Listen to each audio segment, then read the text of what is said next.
Në një kohë kur komunikimi shpesh herë llogaritet si ura lidhëse mes njerëzimit, libri Aftësitë komunikuese të Muhamedit, paqja dhe mëshira e Allahut qofshin mbi të, sjell një pasqyrë të qartë se si modeli i profetit është udhërrëfyes edhe sot. Do të flasim për rëndësinë e këtij librit, për mbajtjen e librit dhe komunikimin në Islam, mesazhi që jep në fakt ky libër, të shkruar nga autori Hasan Baftiari, teolog i njohur, i cili shpesh herë na ka nderuar me prezencën e tij me tema të ndryshme që jemi munduar t'i trajtojmë në kuadër të emisionit Ritmi i Ditës. Përshëndetje dhe mirë se na erdhët. Përshëndetje, faleminderit për ftesën, shpresoj të kalojmë bukur. Është kënaqësi që t'ju kemi pranë për një sukses tuaj të radhës, për botimin e fundit Aftësitë komunikuese të Muhamedit, paqja dhe mëshira e Allahut qofshin mbi të. Çfarë ju shtyu që të shkruani rreth këtij libri? Studimi analitik më saktë. Fillimisht do t'ju uroja studentëve fillimin e vitit të ri akademik. Po. Me shpresë që ata të kenë një rrugtim të suksesshëm të dijes, të qëndresës në dije, në këtë rrugë të gjatë dhe pafund, dhe me shpresë që ata të jenë më të suksesshëm në jetë dhe më të dobishëm për shoqërinë. Ajo që më shtiu të mirë me këtë temë, padyshim se kur lexon komunikologjinë moderne, e cila është e shekullit 19, më saktësisht, do të shohësh se aty një fokus shumë i madh i jepet fjalës, bukurisë të fjalës, artën të folurit, por që mungon të diçka. Dhe pastaj shumica autorëve sikur dëshirojnë të thonë se u zbulua tani komunikimi. Do të thonë mënyra se si komunikojnë njerëzit, komunikimi jo verbal apo gjuha e trupit. Por që u mundova t'ju them se nuk është kështu. Me këtë studim, padyshimi i cili është monitoruar nga dy mentor, një nga Egjipti dhe një nga Kutsi i Palestinës, që të dy ekspertë të kësaj lëmie, edhe të jetës së profetit, po edhe të komunikologjisë në jetën e profetit. Dhe arrita t'ju tregoj në këtë libër se profeti dëgjonte me sy dhe pikturonte me fjalë. Arrita t'ju tregoj se ajo e cila komunikimin e bën më të lartë është përputhshmëria e fjalës me veprat. Dhe ajo që e bën më të veçantë është kur i flet veshit, të dëgjoj zemra dhe të ngrohet shpirti. Këtë e bën vetëm profeti i Zotit. Do flasim më gjerësisht më saktë për disa edhe kapituj edhe disa fjali të rëndësishme, ndoshta edhe që ke cekur në vendi, por cilat janë, në cilat burime në fakt janë mbështetur te hadithet, sirat apo literatura bashkëkohore islame? Padyshim se burimi kryesor ka qenë Kurani dhe pastaj hadithet profetike, duke i konsultuar të gjitha koleksionet e hadithit, duke filluar nga Buhariu, Muslimi, Tirmidhiu, Ebu Daudi, Nesaiu, Ibn Majah, Imam Ahmedi. Pra të gjithë këta koleksione që i kam konsultuar unë, kanë 57.000 hadithe. Dhe nga ta vetëm 5.000 kanë të bëjnë me adhurimin, tjerat kanë të bëjnë me pjesën e morales, sjelljes dhe komunikimit me njerëz. Padyshim duke mos e hedhur poshtë edhe bibliotekën e konsultuar nga universitetet më të mëdha botërore që kanë të bëjnë me komunikologjinë moderne, dhe aty duke bërë një komparacion mes kësaj dhe asaj profetike, dhe duke parë parasysh se duke konsultuar të gjithë librat burimor që janë për jetën e profetit Muhammed, duke filluar nga Ibn Ishaq, Ibn Halduni, autorët e parë mbi jetën e profetit, dhe pastaj me radhë gjerit tek librat më të ri. Tamam studim analitik. Padyshim për arsye se na i qasemi personalitetit më të mirë të njerëzimit, njeriut më të mirë që ka shkelur mbi tokë, dhe nuk bën që kur të shkruajmë ose të themi diçka për të mos jetë ashtu. Pra, do e gjejmë në komunikologjinë moderne dhe pastaj të njëjtën do e konfirmojmë me hadith, dhe është diçka e lehtë për arsye se Muhamedi alayhi salatu wassalam është personaliteti vetëm në historinë njerëzore që çdo gjë në jetën e tij është e shkruar. Nuk mund të thuhet se këtu parashihet të jetë kështu, jo. Çdo gjë është e dokumentuar dhe jeta e tij është shkruar në shumë libra, në shumë hadithe, kanë folur shokët e tij shumë për të për çdo lëvizje të tij, pra 23 vite të profecisë, çdo lëvizje e profetit është e dokumentuar në hadith. Sigurisht që për t'i kompletuar gjitha këto që përmende paraprakisht, të është dashur kohë, apo jo? Sa ka qenë koha e limituar, ndoshta që je munduar t'i përmbledhësh gjitha këto dhe në fund t'i kompletosh në këtë studim? Me plus minus mbi 4 vjetë. Mbi 4 vite? Mbi 4 vite, po. Me gjitha këto bashkëpunime që përmendet? Padyshim. 4 vite punë të përditshme, duke pas parasysh se ti shkruan, bën një analizë, mundosh të bësh një komparacion mes ndonjë teme, padyshim, por që e shen në fund se nuk është ajo. Dhe pastaj kthesh prej fillimit. Ke parasysh, domethënë 4 vite mirët me analiza, me studime, për arsye se po shkruan për diçka shumë të veçantë. Nuk po shkruan për diçka tjetër që edhe nëse gabojmë, çfarë të bëjmë ne, jemi autorë dhe do gabojmë. Por jo, këtu është po shkruan për profetin dhe duhet të gjesh shumë burime që vërtetojnë atë që e thua. Dhe padyshim se na kanë marrë 4 vite me mbështetjen e familjes, padyshim se 4 vite ti largohesh nga disa obligime që janë të patjetërsueshme, na këtë gjithë jemi familjarë dhe e dim, dhe qasja në këtë libër ka kërkuar një koncentrim shumë të madh, ka kërkuar hulumtim, udhëtime dhe kështu me radhë, dhe derisa në fund u botua. Pastaj e veçanta e këtij libri është se në asnjë gjuhë të botës nuk ka këtë temë. Nuk ka shkruar askush për komunikologjinë. Është i pari i tillë në gjuhën shqipe. Edhe është fillimisht është promovuar në arabisht dhe pastaj është përkthyer në shqip. Pra unë fillimisht e kam shkruar në arabisht. E ke menduar ta përkthesh edhe në gjuhën angleze, sepse mendoj që është i domosdoshëm, i nevojshëm për gjithë, sepse profeti Muhamet është shembull për gjithë njerëzimin dhe jo vetëm për... Nuk e kam menduar, por nuk e kam përjashtuar. Pra, nuk mund të them se e kam menduar tani të flas gjëra që nuk janë të vërteta. Nuk e kam menduar. E di që është menduar dhe është diskutuar me ca profesor që përkthehet bosnjakisht. Për arsye se nëse lexojmë për profetin e Zotit do të gjesh se në pjesë të ndryshme të jetës është fol për komunikologjinë, pra është fol për body language, është fol për për shikimin me sy, është fol për vizatimin e jetën e profetit, por nuk ka ndonjë libër që i përfshin të gjitha. Pra, 3 konditat kryesore të komunikologjisë, pra verbale, jo verbale dhe të shkruar. Dhe këtu në këtë libër pra janë përfshi që të treja. Si mund ta përkufizoni me pak fjalë komunikimin e profetit Muhammed a.s. Profeti Muhammed a.s. ishte ai që fliste shumë pak. Thoshte shumë gjëra dhe komunikimi i tij ishte i butë, i drejtë, i cili dëgjoheshte me vesh, por dëgjoheshte edhe me zemër dhe përçonte ngrohtësinë e shpirtit dhe jepte siguri bashkëbiseduesit që jetë shumë i qetë dhe të shprehët. Lishme, ke parasysh se shumica e njerëzve kur gjinden para një personaliteti të madh, të humben fjalët ndonjëherë. Ndoshta kur të dash nga takimi thuaj pse sa thash këtë, I dërguari i Allahut e bën të bashkëbiseduesin që ai të shprehet lishëm, të thotë gjithçka. Mos të ketë frikë. Zbriste në nivelin e tij. I nxirrte fjalët nga ai. Çdo gjë që ai dëshironte të thoshte e nxirrte pejgamberi sa fjalët. Dhe pastaj fliste me një modesti shumë të madhe. Ju fliste njerëzve në nivelin të cilët ata e kishin. Dhe pastaj qëllimi final i profetit e Zotit ishte t'u fitojë zemrat dhe shpirtin.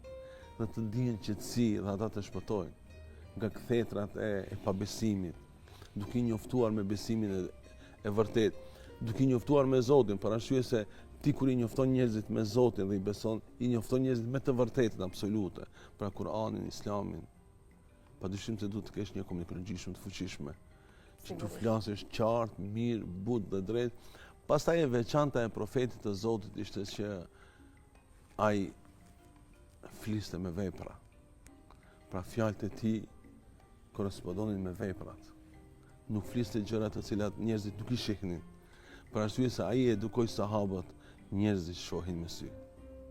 Cilat ishin ndër tiparet kryesore që e kanë karakterizuar dhe që i ke shpalosur këtu në libër?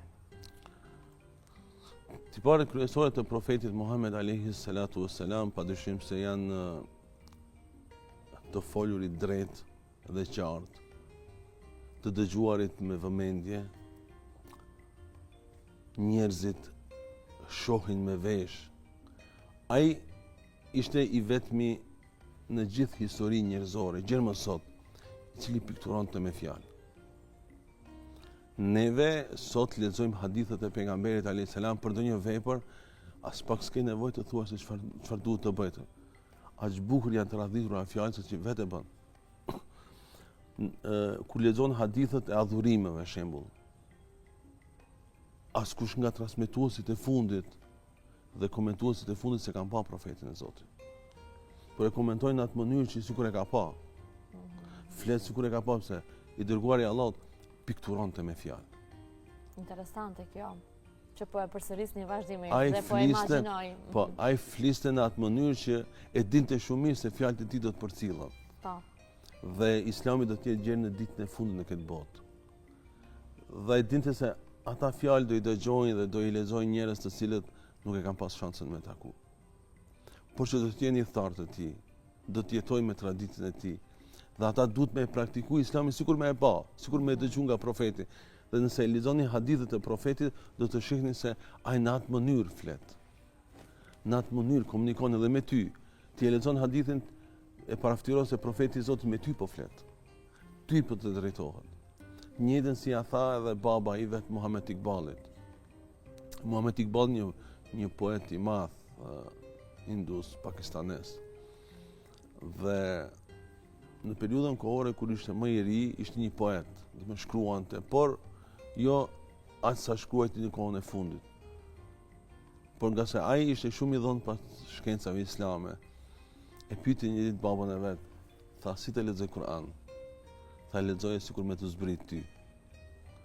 Pra nuk mund ta kuptosh hadithin e profetit nëse nuk lexon sikur me të fol ty. E profeti i Zotit në hadith fliste ty, por këtë ai pikturonte me fjalë. Ai dëgjonte me sy. Ai mësonte sahabët se njerëzit do të dëgjojnë me sy, s'kan dëshirë ata thjesht me dëgju fjalë. Ata kanë me dëgju me sy, pra dojnë me të pa. Duhet fjalët e tua të jenë të barabarta me veprat. Pra fol me vepra. Nëse fjalët e tua janë të pakta, le të flasin veprat e tua. Ka ndonjë shembull konkret nga jeta e tij që e ke përmbledh në këtë libër?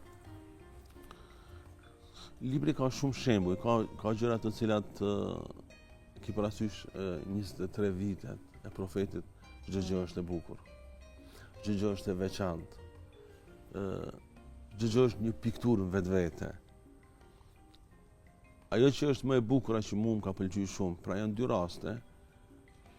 Ajo që është përmendur në libër, pra profetin e Zotit e kanë pyetur sa njerëz, kanë qenë sa shok dhe e kanë pyetur i dërguari i Zotit cili është njeriu më i mirë. Pra ki parasysh ai muhabeti kur rrim bashkë. Ai me formë më të bukur, me shumë pak fjalë, me shumë urtësi, me shumë drejtësi, me shumë mesazh të fuqishëm tha, njeriu më i mirë nga të gjithë njerëzit është ai nga goja dhe dora të cilët janë rahat njerëzit tjerë. Kaq. Kurse një tjetër pastaj doli nga po njëjti grup dhe qëndroi vetëm me profetin e Zotit, tha, o i dërguari i Zotit, tha, më këshillo vetëm mua. Tha, ti thuaje të vërtetën edhe nëse është kundër teje. Kjo është e përmendur. Ata që nuk e kanë përmendur në libër për arsye se përmendet vetëm me një libër të një autori turk. Edhe ajo është arsyeja që se ke përsëritur? Po, nuk e kanë përsëritur për arsye se në librat bazë të historisë islame nuk përmendet si ndodhi. Edhe pse ndodhia në aspektin gjeografik i takon asaj pjesës ku unë kam dashur ta them, por nuk e kam përmend. Është komunikimi i profetit të Zotit pas shërimit të Mekës. Dhe kjo është kulmi i një dashurie, kulmi i një romance, kulmi i një ndjenje, kulmi i një diçka të bukur, kulmi i diçka që njerëzit mund të ndalen dhe të mbet pa frymë në moment. Pra çfarë mund të bëjë një njeri me një fjalë. Kur shirua Mekja, padyshim se shokët e profetit çdo njeri shkoi në shtëpinë e vet që ja kishin uzurpuar, kishin konfiskuar mushrikët. Dhe profeti i Zotit nuk shkonte askund. Dhe tha, i dërguari i Zotit, po ti nuk të shkosh në shtëpinë tënde. Tha shtëpinë time e kanë marrë djemtë e axhës tim. Dhe ata ja kanë shit dikujt tjetër. Tha ki tjetri që e ka ble, ki s'ka fajin. Si mund ta nxjerrë njeriu nga shtëpia? Nga se ky e ka blet, kishin qenë djemë të axhës tim, okej, do kthesh, apo tani nuk kthehem. Biseda fillon krejt këtu. Aty i thanë neve ti duhet me ta ndërtu një çadër, një shator, ndokund. Dhe këtu kulmon ajo më e madhja. Tha ku ta bëjmë çadrën? Tha afër varrit të Hatixhës.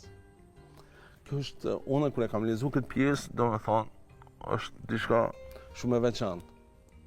Pra, asnjëherë nuk e harroj njeriu që çdo gjë sakrifikoi për profetin. Asnjëherë, në asnjë moment, në asnjë bisedë.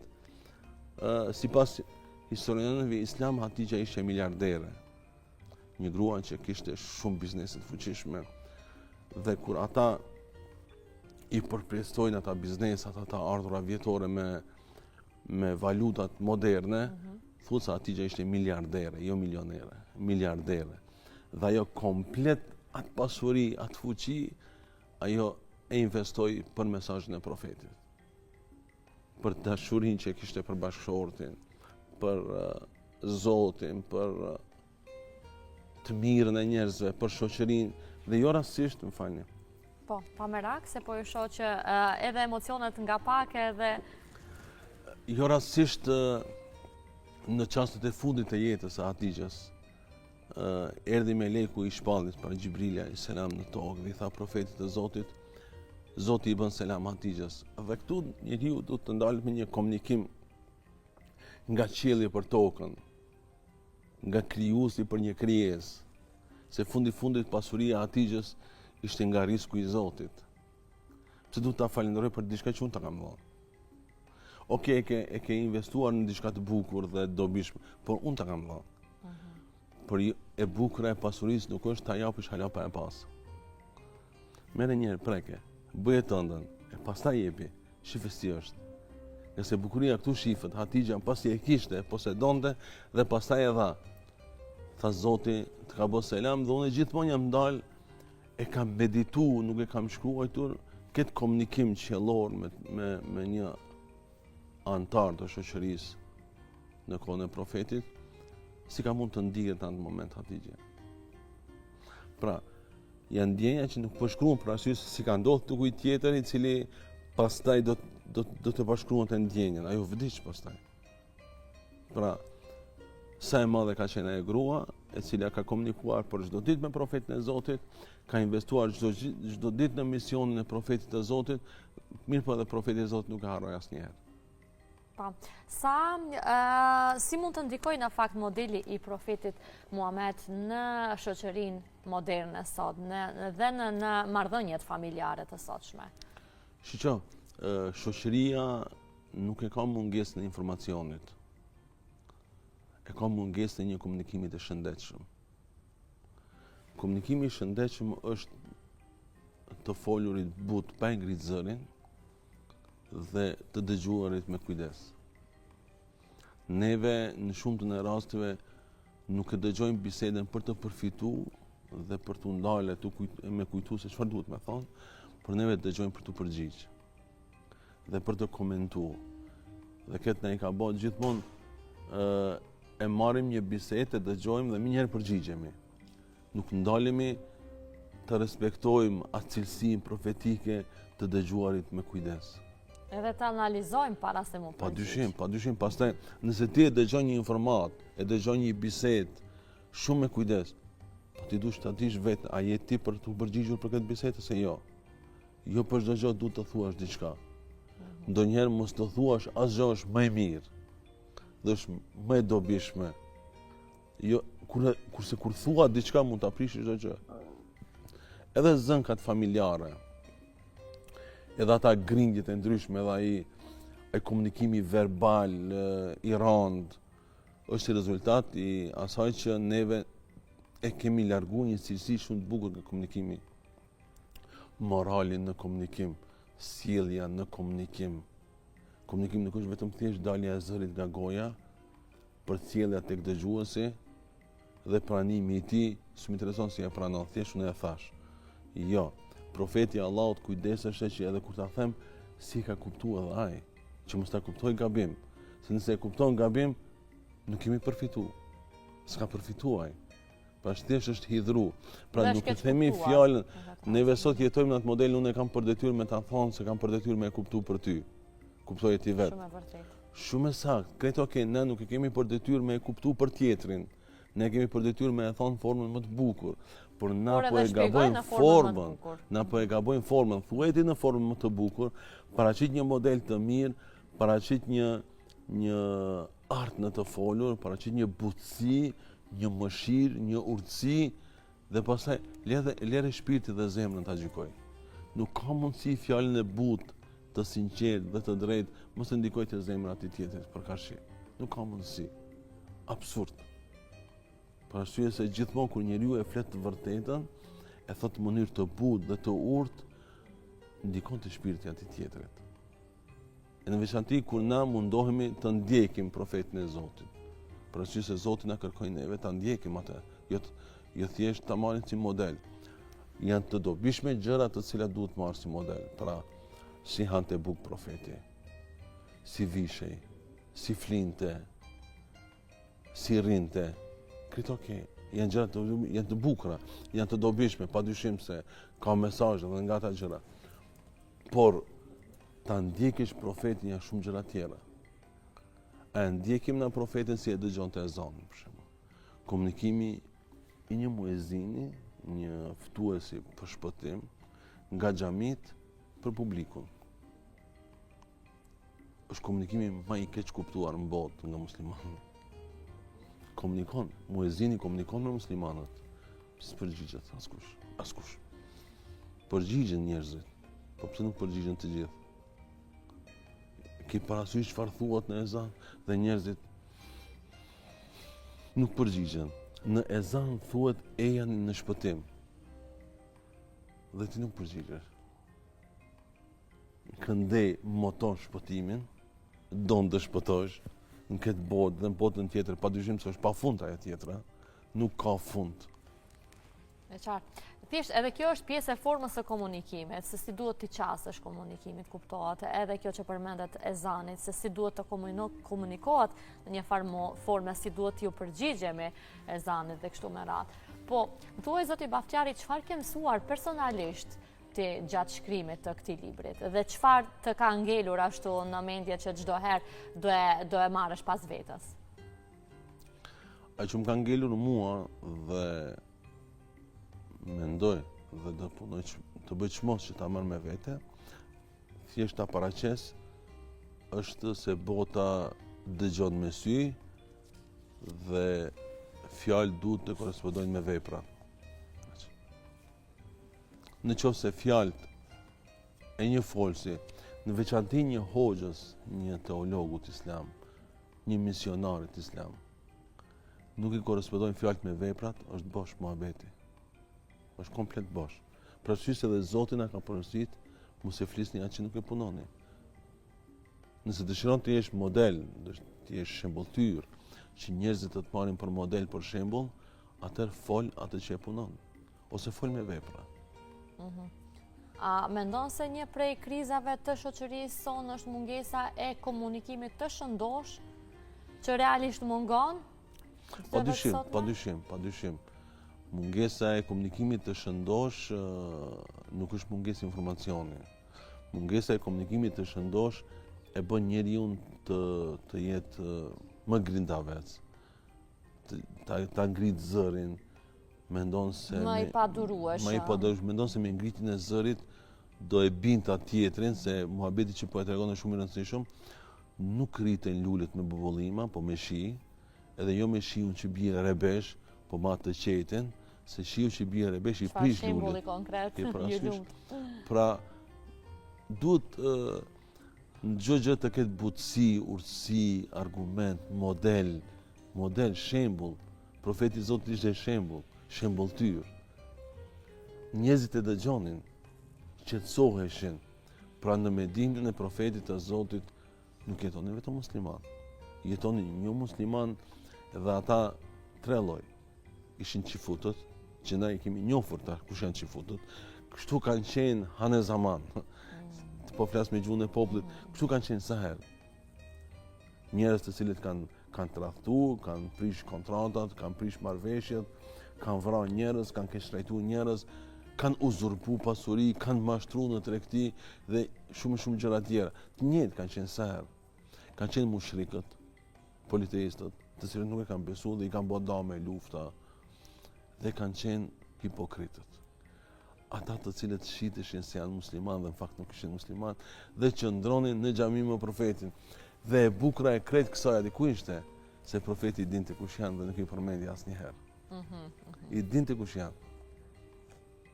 Asnjëherë nuk ju tha me qëllim që njerëzit mësojnë që ka filluar profeti ti përjashtojnë njerëzit nga xhamia, nga shoqëria, po të bëj dallim, jo.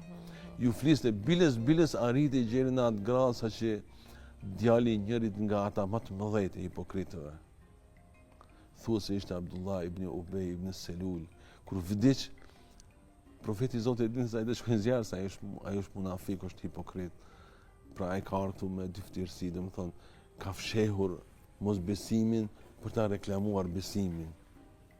Djali vet i tha të dërguarit të Zotit, tha i dërguari i Zotit tha, ama jep tha xhubën atë mantellin tënd, tha t'ja bëj qefim pa besim, tha ndoshta Zoti e mëshiron. Profeti i Zotit nuk i tha, po babai ka vdekur qafir që mëshirë kërkon. Por jo, për mos t'ia thyer zemrën e djalit vet ta hoqi materiala, tha po s'ka problem. Është shembull ideal, definitivisht shembull konkret që çdo kush, sidomos të rinjët, duhet të jenë më të informuar, të paktën të lexojnë libra për të. Dhe një mundësi e mirë padyshim që është edhe pikërisht ky libër. Po më thuaj, çfarë dallon nga botimet e tjera studimin analitik, aftësitë komunikuese të Muhamedit? Komunikimi është zemra e një veprimtarie, është shpirti i një mesazhi. Zoti komunikon me tokën, njeriu i tokës komunikon me thartë e vet, me njerëzit të cilët duhet me besu dhe duhet me njohë të vërtetën. Ajo që e dallon këtë botim nga tjerat, janë si më i mirë. Padyshim se ka libra. Të gjithë librat që janë shkruar për profetin janë më të mirë se ky libër, pa pikë dyshimi, por ajo që e dallon këtë libër, këtë botim nga botimet tjera është se është i vetmi. Pra nuk mund të krahasohet. Nuk mund të krahasohet për temën, jo për shkrimin, padyshim se tjerat janë më të mira, por kjo është i vetmi i këtij lloji, pra është i vetmi në këtë temë, nuk ka dy. Dhe tani ata të cilët dëshirojnë të lexojnë për komunikologjinë në jetën e profetit Muhamedit sallallahu alaihi wasallam nuk kanë mundësi të lexojnë diçka tjetër, duhet patjetër këtë ta lexojnë ose të lexojnë copëza studimi ose punime seminarike, esej të ndryshme, padyshim se po. Ka ashtu. Përveç që mund të shërbejë edhe studentëve, kuptohet. Padyshim. Por edhe gjithë njerëzimit unë do e quaja, sepse sa më shumë të dish rreth profeti i Zotit ishte model për të ndjekur. Prandaj. Allahu fuqiplot na ka thënë Kur'an laqad kana lakum fi rasulillahi uswatun hasana. Ju tek profeti Allahut Muhammed sallallahu e keni shembulltyrën më të mirë. Shembullin më të mirë. Ajo që duhet më shumë të ndiqet është të folurit. Komunikimi me njerëzit. Për arsye se neve dim me fol, po s'dim u kuptu. Na dim mja tregu muhabetin, por nuk kemi durim mja ndëgju dertin. Na thjesht flasim, por nuk kuptohemi. Profeti i Zotit thoshte mos fol në qoftë se mendon se nuk kuptohesh. Fol but dhe mundohu të flasësh njeriu me qëllim që të kuptoheni, me qëllim që të arrijmë mesazhin tek njëri tjetri. Dhe le të jetë kuptimi me qëllim që të arrijë kënaqësia e Zotit nga kjo bisedë. Nëse nuk keni qëllim që të arrini kënaqësinë e Zotit, është kot muhabeti dhe kot tëra ata minuta që keni humb, ose atë orë, ose atë çast që keni humb. Pra gjithmonë për çdo një vepër duhet njeriu të ketë një qëllim, të ketë një objektiv, pse e bën ti këtë. Pra kur ta ketë objektivin e qartë, komunikimi bëhet më i mirë. Të folurit bëhet më i mirë. Atëherë, po, pikturon me fjalë dhe sheh me sy. Profeti i Zotit është model për na muslimanat, kurse na muslimanat jemi model për tjerët.